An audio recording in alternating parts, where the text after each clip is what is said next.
IPL खत्म होने के बाद बीसीसीआई ने ललित मोदी को मिसकंडक्ट और वित्तीय घोटाले के आरोपी में सस्पेंड कर दिया और फिर 2010 में ललित मोदी देश छोड़कर भाग गए, अब तक नहीं लौटे।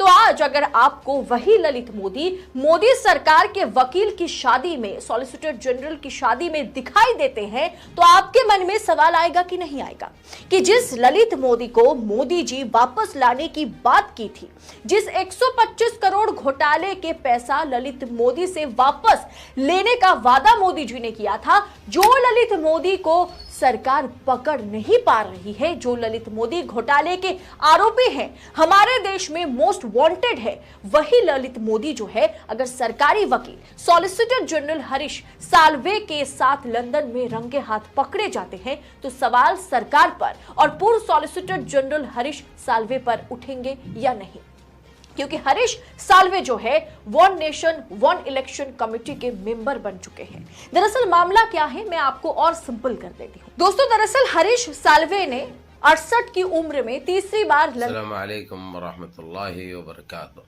अज़ीज़ान मिल्लत इस्लामिया, आप तमाम उम्मती को मुफस्सल की तरफ से सलाम अर्ज़ है। घर में बैठी पर्दानशीन इज़्ज़तदार माँ और बहनों को मुफस्सल की तरफ से सलाम अर्ज़ है। बहरहाल अल्लाह से उम्मीद है आप लोग खैरियत से होंगे, अल्लाह की हिफाजत में होंगे। इन मलूनों की मलामत से, इन फ़िरक़ा परस्तों की फ़िरक़ा परस्ती से, इन दरिंदों की दरिंदगी से, इन मामलिचरों की मामलिचिंग से, इन बलात्कारों की बलात्कारी से, इन दहशतगर्दों की दहशतगर्दी से महफूज होंगे। अल्लाह आप लोगों को अपने हिफ्ज़ अमान में रखे, अल्लाह अपनी हिफाजत में रखे, अल्लाह हर आबा से, हर शर्त से आप लोगों को महफूज रखे। बहरहाल मेरे अज़ीज़ दोस्तों, मेरे भाइयों, देश के हालात से भी आप लोग वाकिफ़ हैं और देश के बाहर के हालात से भी आप लोग वजह वाकिफ़ हैं, लेकिन देश से ही जुड़ी और बाहर की ये ख़बर सुनाऊंगा आप लोगों को, जो हमारे देश को लूटा, हमारे देश को चुना लगाया, आईपीएल जैसे क्रिकेट को बदनाम किया। खैर वो आईपीएल तो है सट्टों का खेल, सट्टा लगाने का खेल, उसके ऊपर तो मैं क्या बोलूँ आप लोगों को। लेकिन इसका चेयरमैन था, इसका प्रेसिडेंट था ललित मोदी, आप लोग अच्छी तरह मालूम है। जिस तरीक़े से उसने जो देश को चुना लगाया और जो भारत की क्रिकेट को चुना लगाया, ये कभी बख्शा जाने वाला नहीं है। और सरकार तो इतने दावे करते रही कि जो है सो हम 125 करोड़ तो जो है सो उसके पास से लेके आएंगे, हम इंटरपोल को भेजेंगे। उसके बाद फिर महीने 1.5 महीने के बाद ये लोग ये बोलने लगे कि वहाँ पे हमारी टीम गई लेकिन मिला नहीं, वो बोल के ये बोले। जो सारा देश सुना, सारे देश को गुमराह करना ये सरकार का काम है।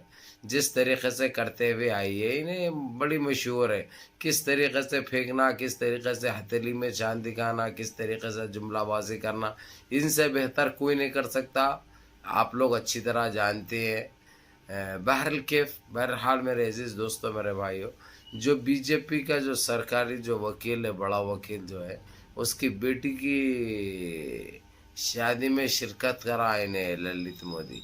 जब सरकार ढूंढ रही है, जब उनको इंटरपोल ढूंढ रही है, वो तो जो है सब फंक्शन में था, वहाँ पे क्यों नहीं पकड़ा गया?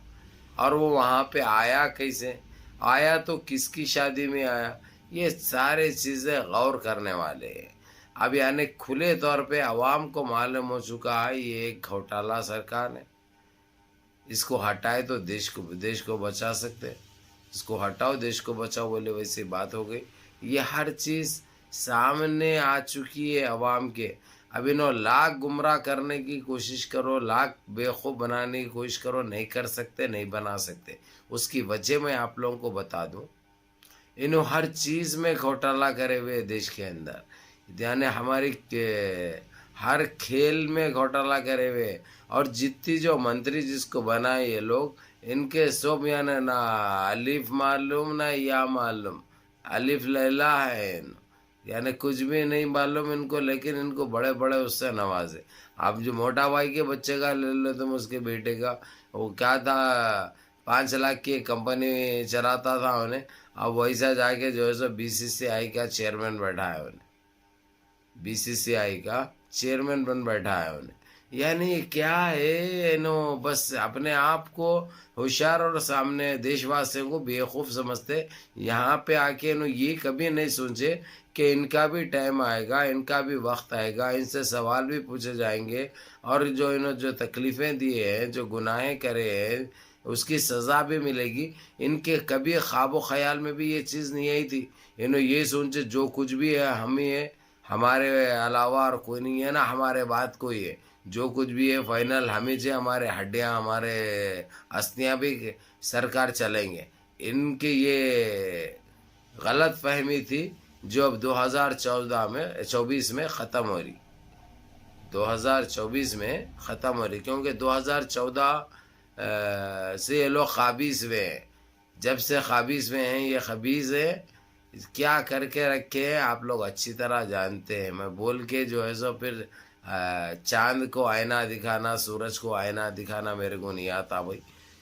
बहरल कैफ मेरे अजीज़ दोस्तों, मेरे भाइयों, मेरी माँ और बहनों, ललित मोदी जो सबसे बड़ा डाकू है, सबसे बड़ा जो चोर है, और जो सरकार बड़े बड़े बातें करी थी, उसको लाने के चैलेंजें करी थी, वादा करी थी देशवासियों से।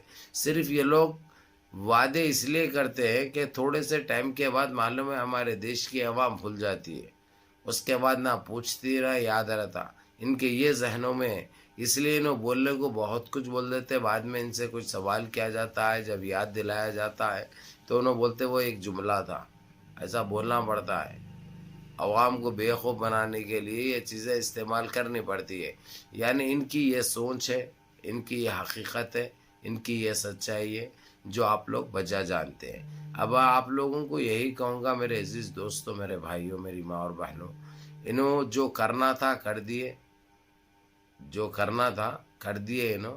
अब इंशाअल्लाह जो है सब ये आने वाला टाइम, और ख़ास कर सुप्रीम कोर्ट के supremo chief justice CJI Chandrachud साहब, जो इनके हाथ धो के पीछे पड़े हुए हैं, क्योंकि इनको सुधरने का भी मौका बहुत दिए। उन्होंने जब बैठे, जब अपने कुर्सी पे, सबसे पहले ये समझाया उन्होंने देशवासियों के साथ और ये अजीम देश के साथ तुम जो कर रहे हो वो मत करो। बंद अल्फाजों में ज़रूर बोले, लेकिन खुले तौर पर उनको वान भी किया।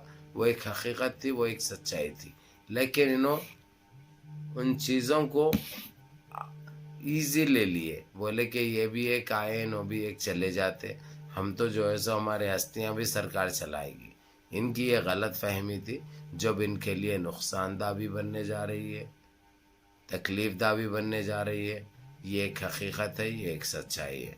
बहरल कैफ मेरे अजीज़ दोस्तों, मेरे भाइयों, अब इस वक्त सारी दुनिया में एक ही चीज़ चल रही है। जिस तरीके से बड़े बड़े चैलेंजेस किए थे इन्होंने, बड़े बड़े वादे किए थे देशवासियों के सामने, अब वो चीज़ खुल के सामने आ गई। जिस तरीके से उन्हें उस लॉयर, उस वकील की बेटी की शादी में जो हिस्सा लिया ललित मोदी, उसमें सरकार के भी जिम्मेदारान थे और ये सारे थे, उसके अंदर इन्हें शामिल था। उसके बावजूद ना उसको पकड़ा गया, ना सवाल किया गया। सबसे बड़ा सवाल तो ये बनता कि इस चोर को बुलाए कौन, ये आया कैसा।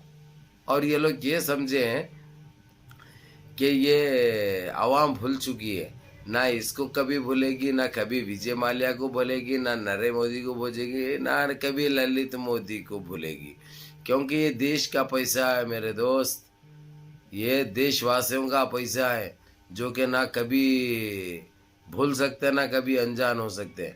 बहरल कैफ मेरे अजीज़ दोस्तों, मेरे भाइयों, मुनज़्ज़म रहिए, मुत्तहीद रहिए, अपनी सफ़ों में इत्तेहाद बरक़रार रखिए, नमाज़ों की पाबंदी करिए, माँ बाप की खिदमत करिए, बड़ों के अहकाम पे अमल करिए, और अपने इस भाई को भी दुआओं में याद रखिए। और आप लोगों को ऐसी ही अच्छी ख़बरें मिलते रहेंगी, इसलिए चैनल को सब्सक्राइब करो जितना हो सकता है, और अपने दोस्त अहबाब तक ये मैसेज को भेजो। अस्सलाम वालेकुम।